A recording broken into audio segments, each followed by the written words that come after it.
I'm going to yield some time to the gentleman from Utah, Mr. Chaffetz.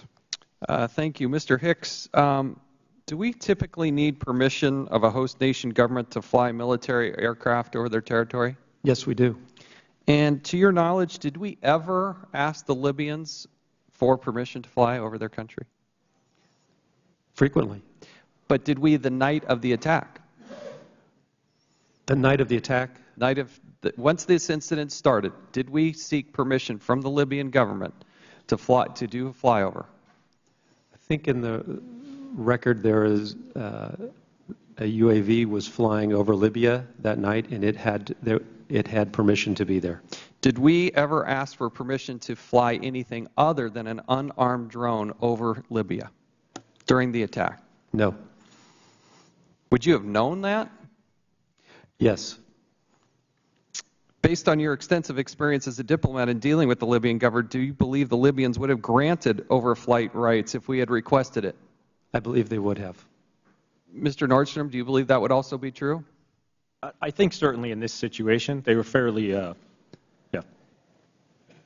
Mr. Chairman, I think one of the unanswered questions here is if it's a possibility, if there's any chance that we could get military overflight, if we could get a military flight there, then we would ask permission in advance. My concern is there was never an intention. There was never an attempt to actually get these military aircraft over there. I think one of the hard questions we have to ask is not only about the tankers, but what was the NATO response? We flew for months over Libya. Months we conducted an air campaign. And we have assets. We have NATO partners. We worked, for instance, with the Italians.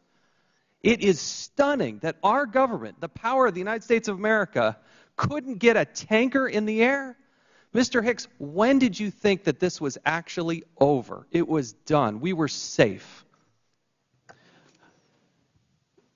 Not until our personnel landed in Tripoli on the C-130. And then, even then, Ansar al-Sharia had posted that we were potentially, there's a reason why you had to leave the facility in Tripoli. That's correct. When did you actually return to the embassy in Tripoli?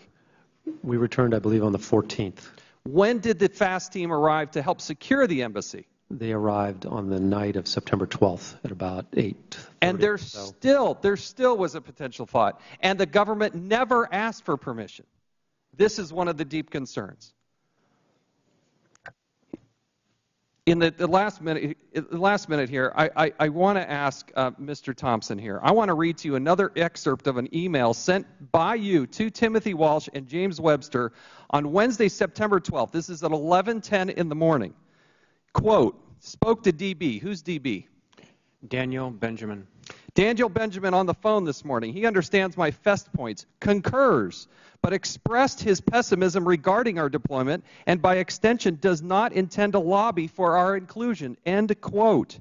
To remind everybody here, didn't Daniel Benjamin recently state that any claim that key elements of the Counterterrorism Bureau, such as FEST, were cut out of the response planning was simply, quote, untrue?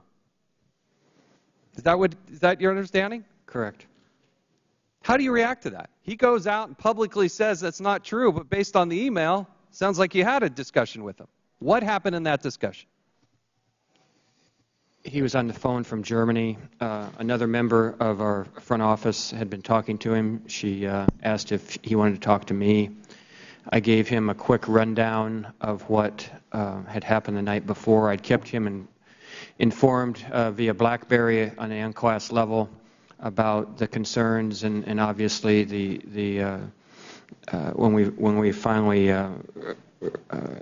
understood how many people had been murdered that night, he was shocked and appalled, wanted to know anything he could do, and I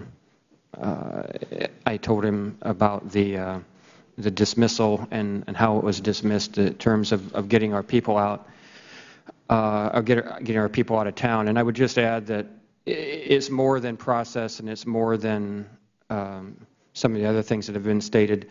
My biography is in the record. We lived by a code. That code says you go after people when they're in peril, when they're in the service of their country. We did not have the benefit hindsight in the early hours, and those people who are in peril in the future need to know that we will go get them, and we will do everything we can to get them out of harm's way.